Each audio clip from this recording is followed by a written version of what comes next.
Les communes de Villers-la-Ville, des Bons-Villers et de Genappe comptent 12 crèches et 24 écoles, ce qui fait un total de 5000 enfants et adolescents. Ces établissements proposent tous les jours près de 700 repas et collations à la cantine, dont certains déjà avec des produits locaux et durables. Et à ce sujet, on va découvrir 3 initiatives qui en valent vraiment le détour.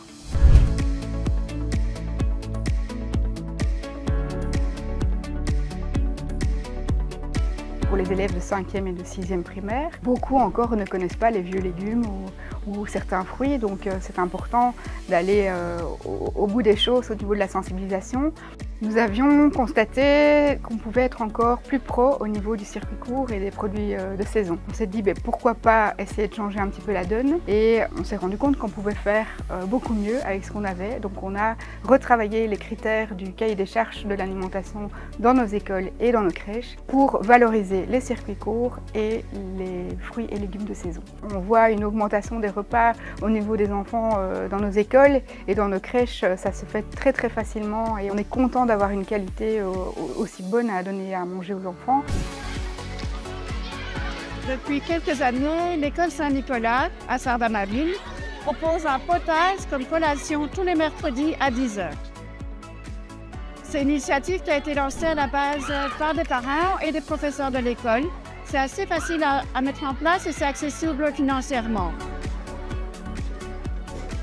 C'est une chouette manière de sensibiliser les enfants et les parents ici à l'utilisation de produits locaux et de saison. Dans les 3 communes, Genappe, Villers-la-Ville et les Bons-Villers, on a plusieurs producteurs de légumes et on a aussi des gens qui sont capables de transformer ces légumes pour faire des bons potages. On aimerait bien pouvoir développer une filière du producteur jusqu'à l'école. Même à petite échelle, chacun peut agir pour une alimentation plus durable. Pour soutenir l'alimentation durable, on s'est lancé dans le projet d'éco-crèche et donc on essaye d'avoir un impact sur l'environnement durable et local. On essaye d'éviter le gaspillage alimentaire, que tout soit éliminé directement. S'il nous reste trop de légumes de la veille, il sera mis en soupe le lendemain pour les enfants.